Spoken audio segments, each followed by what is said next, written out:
good evening sa inyong lahat and welcome to SNJ's Real Talk. I'll be your host for tonight, Thea, and I have Pastor John with me as one of our guests for tonight. So, let us all greet first yung mga viewers ho natin. Yung mga viewers ho natin na nanonood currently ng premiere na to, comment kayo dyan, say good evening, say hi, and where is your location? So, we'll go ahead and check the comment section and we'll greet one by one if possible.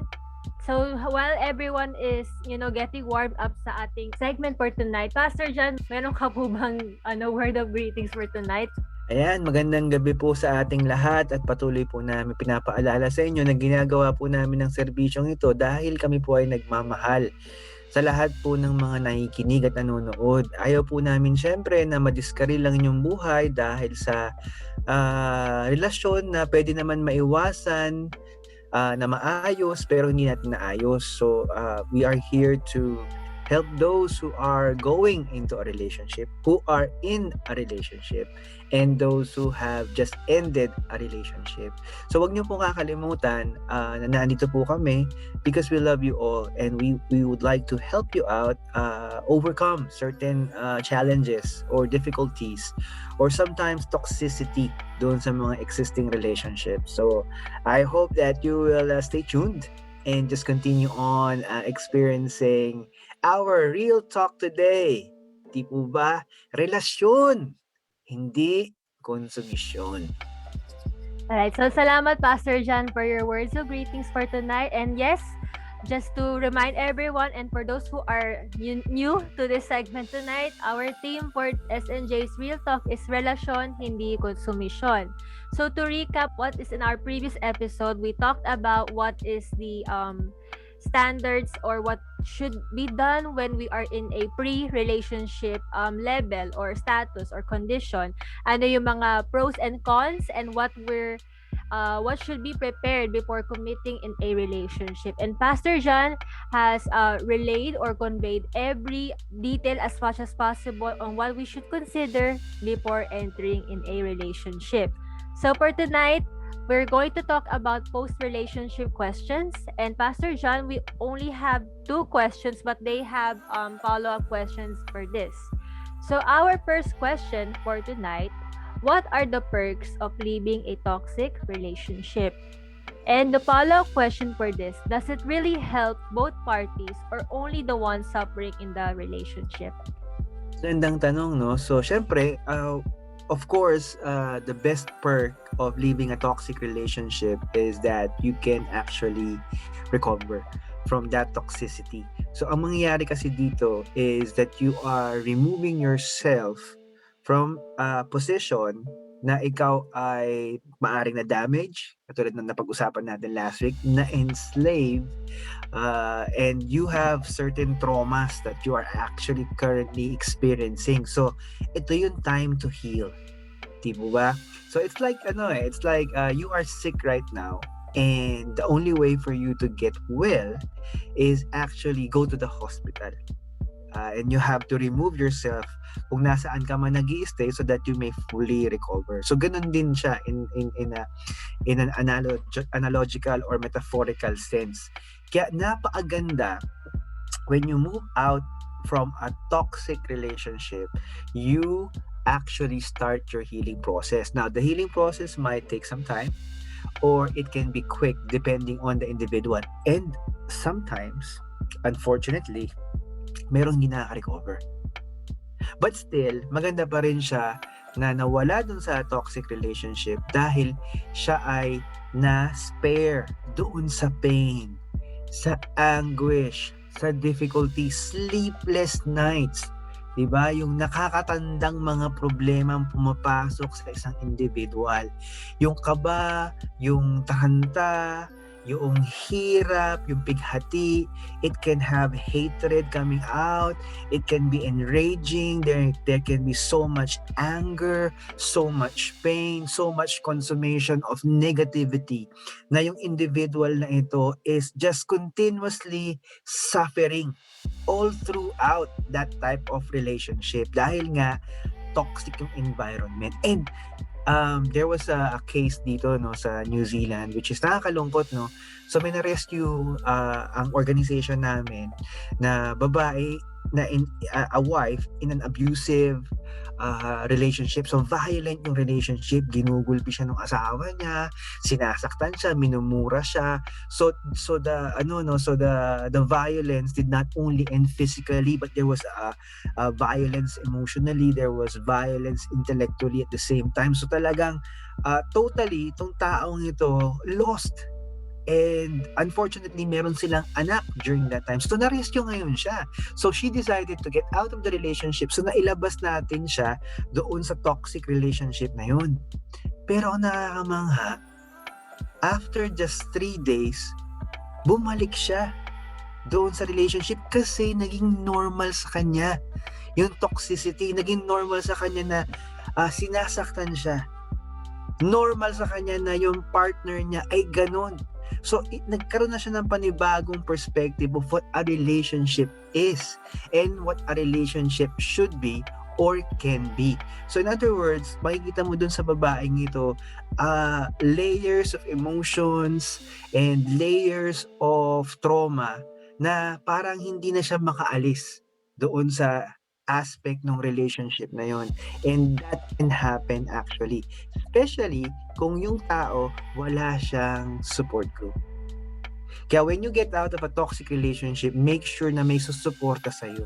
Na tatabihan ka habang umiyak ka, hindi ka ginajudge, diba? Ginaguide ka towards the healing process, na andun siya to be empathetic with your situation, may active listening skills yung individual, hindi siya papasok ng alanganin do sa conversation because this person actually knows the path towards healing. Kaya it's very, very important that you have that strong support group. Okay? At syempre, doon sa ganong klaseng relationship, ang nakikinabang dito syempre, yung nagsasuffer. Siya yung first recipient ng blessing of getting out of that toxic environment, toxic to space, and nagkakaroon siya eventually ng kakaibang experience. So parang ganito lang din siya, 'di ba? So let's say ikaw ay not insulting or not saying anything negative doon sa mga tao na nakatira sa may sa may garbage dump. But when you are living in the garbage dump area, yung normalcy ng mabahong lugar, normalcy ng ganong klaseng environment, it becomes common for you. And what happens is, kapag ikaw natungkap ka ron sa ganong klaseng environment at nilagay ka sa isang environment na fresh, environment na malinis, syempre magkakaroon ka ng withdrawal syndrome.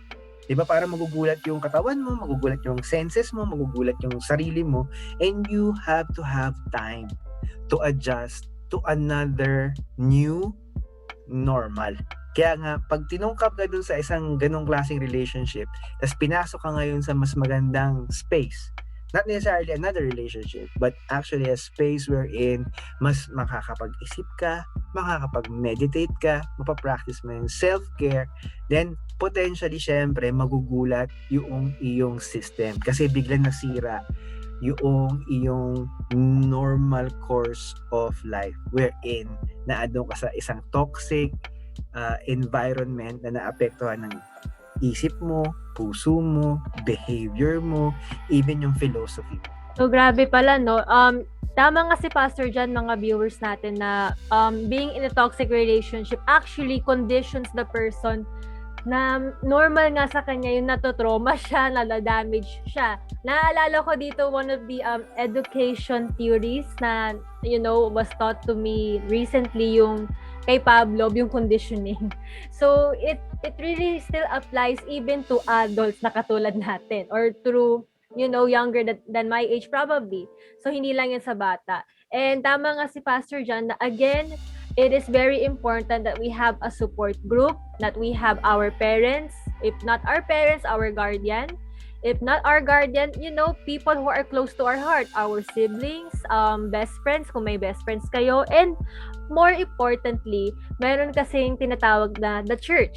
Of course, yes, it may seem na parang, really, the church? Can it really help us sa alleviate ng pain dun sa traumas ng toxic relationship. Yes, nakakatulong po yun mga ka real talk viewers natin. So it is important now me and Pastor John are here, and not only us, as you go on through the page kasi we have different segments from Wednesday to Friday, and it actually helps out people who are viewing this segments na to think about life, reflect about life, and to think about na oo nga no, I really need a support group, and this church SNJ can help you. And right now sa viewers natin, if you are aware right now and na-realize nyo lang na you're in a toxic relationship, don't be shy to send us a message and we'll have someone converse with you. And rest assured that everything is kept confidential and we will not judge you, katulad sabi ni Pastor John.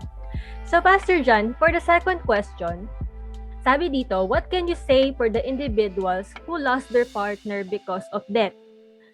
Is it healthy to mourn, and for how long? So kung dito sa mga viewers natin, do you have anyone na nag-pass away recently? Tapos gaano kayo katagal na naging malungkot about it? Last follow-up question is, should they feel guilty in engaging in another relationship? Why or why not?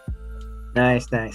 It's actually a very good question. So, let's say you are in that position, post-relationship, you become widowed, or kung hindi man kayo kasal in a live-in relationship, naging single again, ka nga.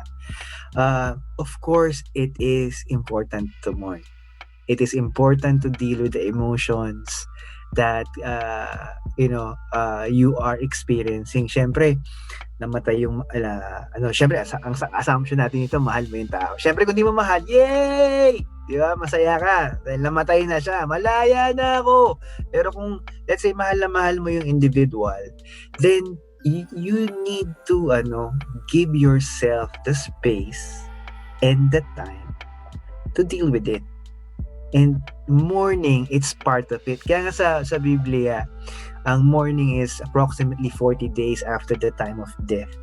And after that, if you go beyond the 40 days, then you know that there is something na delikadong mangyayari sa'yo kung hindi ka naka-recover or hindi mo natanggap yung situation within 40 days. Kaya nga, importante yung 40 days span according doon sa ancient Israelite tawag dito, culture, because it's something that actually indicates that there is something that needs to be addressed deeper doon sa individual dahil hindi siya naka-recover after 40 days of mourning. So going back to the mourning stage, no? So, kailangan mo umiyak ka. Kung kailangan mong wag galawin muna yung mga gamit nung namatay na partner mo. Kung gusto mong still the same yung setup ng bahay, ng kwarto, kung ano man, then it's part of the healing process. Kasi mourning, it's part of the healing process because you are dealing with grief. You are dealing with the pain of losing someone. And that is very, very important in terms of our full recovery after the fact. Kaya nga kailangan natin maging totoo tayo. And commonly what happens is kapag hindi talaga naka-fully recover yung individual na naiwan, they normally die within a 3-year span after the death of their loved one. Dahil talagang sobrang lungkot, hindi nila sinabi o inamin sa sarili nila o dun sa mga tao sa kanilang kapaligiran, and pinilit nila na magpakita na hindi, I'm okay. And if you're not okay, then it's okay not to be okay. But because that's how you will deal with that situation. Di ba parang may sugat ka? Nasugatan ka. Di ba? And yung let's say yung sugat mo, tatalampakan ko kunwari. So hindi ka ngayon makalakad kasi may sugat ka sa talampakan. Alangan naman tumakbo ka habang may sugat ka. Di matutumba ka lang. At madadagdagan ka na naman ng injury kasi hindi na-heal yung sugat sa talampakan mo. In the same manner, ganun din tayo as individuals who lost a loved one. We need to mourn. We need to go through the healing process until we can actually stand up again.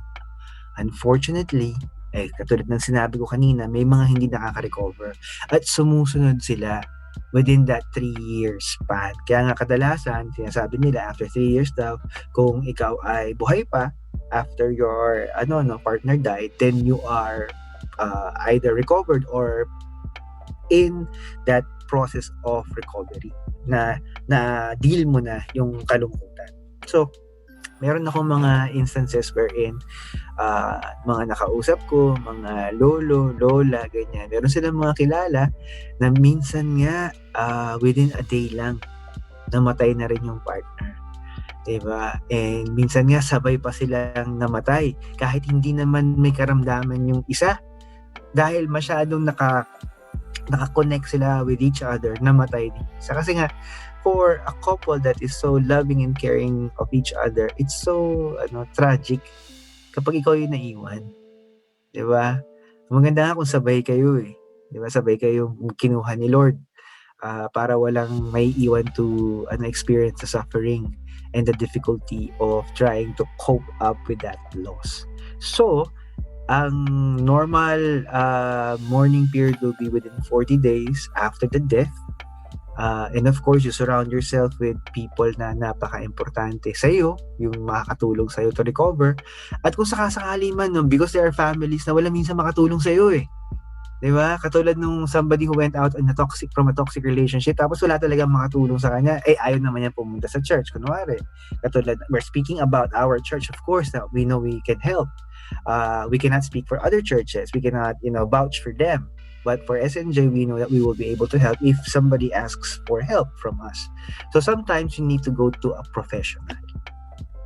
Magpa-counsel ka, makipag-usap ka, ma-debrief yung experience mo.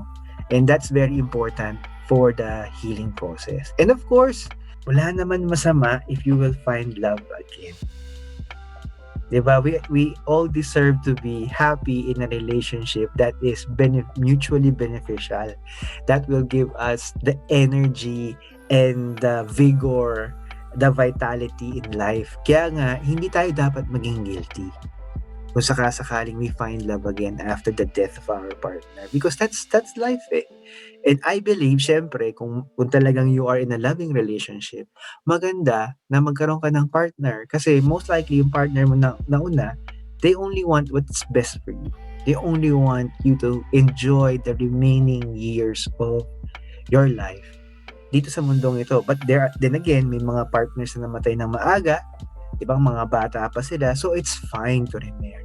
At hindi tayo dapat maging guilty. At hindi tayo dapat mapapressure doon sa family noong nauna sa atin na partner, di ba? Hindi tayo dapat mapapressure sa mga anak natin because we make that decision. We actually engage in something that should benefit both parties and experience once again the beauty of love. So it's really something that I would espouse and I would actually talk about na find love again after a post-relationship incident with regards to yung namatay yung partner. So napaka-timely talaga no na yun nga may pandemic ngayon no. And a lot of people are affected by COVID, hindi lang dito sa Pilipinas pero on other countries as well, such as India, Italy, America, and other countries pa. So, I'm sure for those viewers right now who have experienced lately, hindi man asawa nyo ngayon, hindi man boyfriend or girlfriend nyo, kung meron kayong, loved one or family member that has recently died because of COVID, condolence to all of you. Mm-hmm. And I hope na everyone would be recovered from that process. Kasi ang hirap talaga nung pakiramdam na, someone passed away because of such sickness, of such as COVID-19. So I hope na if you are currently in this kind of stage na you're trying to recover, seek help. Katulad sabi ni Pastor Jan na you look for your support group. And tama nga naman siya, if you're not comfortable with SNJ as helping you out with this kind of this mourning stage or kung saan nalulungkot ka, then seek professional help. Marami naman mga ang matawag sa kaya pa, psychiatrist, diba? Counselors pwede rin, di ba? Okay. Actually, may mga healthcare professionals who actually go through grief and trauma counseling. Ayun. Okay, not necessarily mga psychologists sila, but they know how to deal with people undergoing grief and trauma. Kaya it's very important for you to go to a professional if needed, of course. And it's worth the professional fee na ibabayad mo. Kasi mas Oo. mahirap naman di ka makatulog. Ano ba naman So yung true. magbayad ka ng 1,500, 3,500, 5,000 for a session? That will actually eventually lead you to be able to go back to sleep and go back to the normal life, diba? That you are supposed to experience or you are designed to experience. So true. And kadalasan mo nga po kasi, stories like this, people who have, experienced depression because of these conditions, like, alam mo yun, pinipilit nila mag-self-medicate. And minsan dinadaan nila yun sa mga pills. Like halimbawa, yun nga, example na hindi makatulog, they'll try to consume melatonin ata yung pangalan ng meds na yun. Siyempre, kung nag-overdosage ka niyan, it can, be fatal sa buhay mo. And it can lead you to death. Makakasunod ka pa dun sa partner mo. I remember we once had an individual sa SNJ na yung parents niya, na unang namatay yung mother. Then, I think less than a year na na pass away din yung tatay. And, yung ganong klaseng situation na nangyari sa individual na yun, na nasa SNJ before, it's a ripple effect. Halimbawa, kung parents yun, tas pareha silang namatay, kawawa yung anak, lalo na kapag hindi pa sila, ready maging independent. So, it is important, sinasabi ni Pastor Jan, that we take this to heart, everyone who is watching this premiere, na it is okay not to be okay nga. So, it is better na iiyak natin lahat yan. You express these feelings dun sa mga tao na close to you. And of course, yung alam mo yun, hindi mahirap kasi kapag binottle up mo yung feelings. Normally, nangyayari yan madalas sa lalaki. Sa babae kasi parang they're easy to express, maybe because isa yun sa mga innate abilities ng babae. But I'm not sure for men. Pero madalas they keep bottled it in. And mamaya, di natin alam, sobrang malungkot na pala, madededs din siya after. And I do agree, na everyone deserves happiness. So after the mourning stage nga, you can find love. You can decide for yourself what you want to do. If you don't really want to find another partner, then find something that would contribute to that happiness. So Pastor Jan, in relation dito sa sa death ng partner, minsan ba na pag-usapan niyo na ni Mama about this kind of talk? Laging comfortable ba kayo? Ano ba naging agreement niyo ni Mama if any one of you na mauna sa sa kamatayan? Anong masasabi mo advice para doon? So katulad namin we're settled with regards to our estate ika. So alam na namin kung paano ma-access yung bank account ng isa't isa at paano ma-distribute syempre yung wealth among our daughters. So importante kasi sa amin na we have settled our estate. So meron kaming estate planning after the death of either both of us. Let's say sumakay kami sa aeroplano, bumagsak siya, sabay kami namatay. And my children will have access to that because we have given them access to the estate wealth ika nga. And alam naman nila kung saan naka-invest yung pera. So we are comfortable dying because we know that we have discussed about it, and at the same time na prepare na namin ng bawat isa. And it's just part of it, pero nothing really prepares you when there's actual death already, lalo na kung may nauna sa aming dalawa. But we have talked about it, and we told each other na if somebody let's say Mem dies ahead of me or I die ahead of her, nag-decide kami na you can find happiness again if you want. If you decide to have another partner, it's fine. Hindi mo naman kailangan humingi ng permiso kay Thea o kay Dana eh. Ang importante lang dyan kasi is you have that understanding. Kasi pagdating naman natin sa langit, we are all brothers and sisters there. Wala naman marriage doon among the believers going to the afterlife. And of course, it's very important na ang estate ng isang ng mga magulang na establish na nila kung paano ito madidistribute, may access yung kanilang mga anak, hindi matataranta yung mga bata, at kung kailangan ng last will and testament to legalize certain things, kasi kami ni Mamo hindi naman kailangan ng last will and testament kasi I know na adults enough and caring enough and loving enough ang mga anak namin na hindi naman sila magiging tawag dito, magkaka-conflict with regards to whatever has been left to them. Kaya nga ang galing ng Panginoon if you would just read the Bible, you would find out that there is estate planning in essence, because if you are a believer, you can anticipate the time of your death by asking the Lord when. Or at the very least, you will have an understanding potentially months ahead or even years ahead para talagang masulit mo yung relationship mo existing at masulit mo yung buhay mo while you are here. And God is never ever na madamot na hindi niya bibigay sa iyo yung information na yun. Ibibigay niya yun sa iyo if you ask for it. And it prepares you and prepares your family, and walang magugulat. Walang surprises. Yun ang pinakamaganda with regards to that type of future-focused planning. Thank you so much for those words of wisdom, Pastor Jan. Totoo nga, no?